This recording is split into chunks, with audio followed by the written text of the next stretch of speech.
السلام علیکم ورحمۃ اللہ وبرکاتہ۔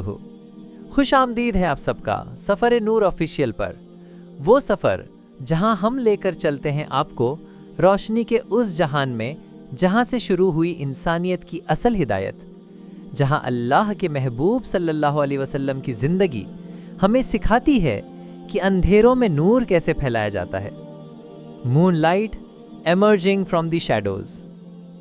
آج ہم بات کرنے جا رہے ہیں سیرت النبی صلی اللہ علیہ وسلم کے چوتھے حصے کی، ایک ایسا دور جو خاموش تھا مگر انقلاب کی بنیاد بن گیا۔ آج کا موضوع ہے خفیہ دعوت اور قیامت۔ یہ وہ وقت تھا جب اسلام کا پیغام صرف چند دلوں میں اتر رہا تھا، مگر انہی دلوں سے دنیا بدلنے والی تھی۔ کبھی سوچا ہے جب ساری دنیا اندھیرے میں ڈوبی ہوئی تھی، بت پرستی عام تھی، ظلم کا راج تھا، ایسے میں ایک آواز بلند ہوتی ہے، لا الہ الا اللہ محمد الرسول اللہ۔ لیکن یہ صدا ابھی راز میں تھی، کسی کو خبر نہ تھی کہ مکہ کی گلیوں میں انقلاب جنم لے رہا ہے۔ جب غار حرا میں پہلی وحی نازل ہوئی، اللہ کے رسول صلی اللہ علیہ وسلم پر یہ ذمہ داری ڈالی گئی کہ یا ایھا المدثر قم فانذر، اے چادر اوڑھنے والے اٹھو اور لوگوں کو خبردار کرو۔ یہ وقت تھا ایک نئے سفر کا، ایک ایسے سفر کا جو چپکے سے شروع ہوا لیکن دنیا کو ہلا دینے والا تھا۔ نبی کریم صلی اللہ علیہ وسلم نے سب سے پہلے گھریلو سطح پر دعوت شروع کی۔ یہ وہ وقت تھا جب مکہ میں شرک کا نظام مضبوط تھا اور اگر کوئی نئی بات لاتا تو مخالفت شدید ہوتی۔ اسی لیے رسول صلی اللہ علیہ وسلم نے ابتدا میں دعوت کو خفیہ رکھا۔ اسلام قبول کرنے والوں میں سب سے پہلے تھے حضرت خدیجہ رضی اللہ عنہا، آپ صلی اللہ علیہ وسلم کی زوجہ، حضرت علی رضی اللہ عنہ جو چھوٹے بچے مگر ایمان میں بڑے، حضرت زید بن حارثہ رضی اللہ عنہ آپ کے غلام، اور حضرت ابو بکر صدیق رضی اللہ عنہ دوست اور ساتھی۔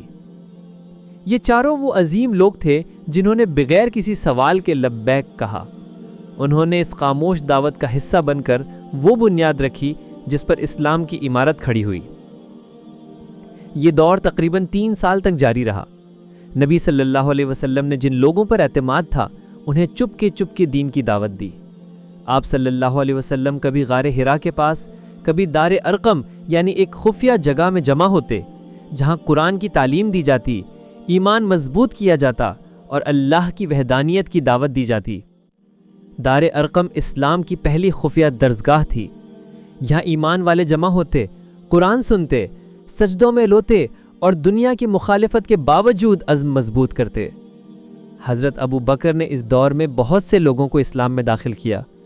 حضرت عثمان رضی اللہ عنہ، حضرت عبد الرحمن بن عوف رضی اللہ عنہ، حضرت زبیر بن عوام رضی اللہ عنہ، حضرت طلحہ رضی اللہ عنہ، یہ سب اسلام کے ابتدائی سپاہی تھے جنہوں نے اپنی زندگی اللہ کے دین کے لیے وقف کر دی۔ یہ دعوت اگرچہ خاموش تھی مگر اس کی روشنی دلوں کو بدلنے لگی۔ مکہ کے ہر کونے میں لوگ محسوس کرنے لگے کہ کچھ تو بدل رہا ہے، کچھ تو نیا پیغام ہے جو دلوں کو نرم کر رہا ہے۔ خفیہ دعوت کے حکمت بھرے پہلو۔ نمبر 1، مخالفت سے بچاؤ تاکہ پیغام پھیلنے سے پہلے ختم نہ کر دیا جائے۔ نمبر 2، ایمان مضبوط بنانا، نئے مسلمان ابھی کمزور تھے، ان کا حوصلہ بڑھانا تھا۔ نمبر 3، ادراک و فہم دین، قرآن کو سیکھنے کا وقت دینا تھا۔ نمبر 4، بنیاد مضبوط بنانا تاکہ جب کھلی دعوت ہو تو وہ مضبوط ہو۔ اس دور میں اللہ تعالیٰ نے اپنے نبی کو تسلی دی کہ وَرَبُّكَ فَقَبِّرْ، یعنی اپنے رب کی بڑائی بیان کرو، یعنی اگر دنیا مخالفت کرے تو تم اپنے رب پر بھروسہ رکھو۔ یہی تو ایمان کا کمال تھا، خاموشی میں بھی ہدایت کی روشنی پھیل رہی تھی۔ جب ایمان کی بنیاد مضبوط ہو گئی، اللہ نے حکم دیا وَأَنذِرْ عَشِيرَتَكَ الْأَقْرَبِينَ، یعنی اپنے قبیلے کے قریب ترین لوگوں کو خبردار کرو۔ یہ وہ وقت تھا جب دعوت خفیہ سے علانیہ ہو گئی اور مکے کے بت ٹوٹنے لگے، دلوں میں انقلاب آیا اور ظلم کے نظام کی جڑیں ہلنے لگی۔ یہ کہانی صرف تاریخ نہیں ہے، یہ سبق ہے ہمارے لیے۔ اگر تمہارے ارد گرد اندھیرا ہے تو یاد رکھو نور ہمیشہ خاموشی سے جنم لیتا ہے۔ اگر تمہاری بات کوئی نہیں سنتا تو گھبراؤ نہیں، نبی صلی اللہ علیہ وسلم نے بھی خاموشی میں آغاز کیا تھا۔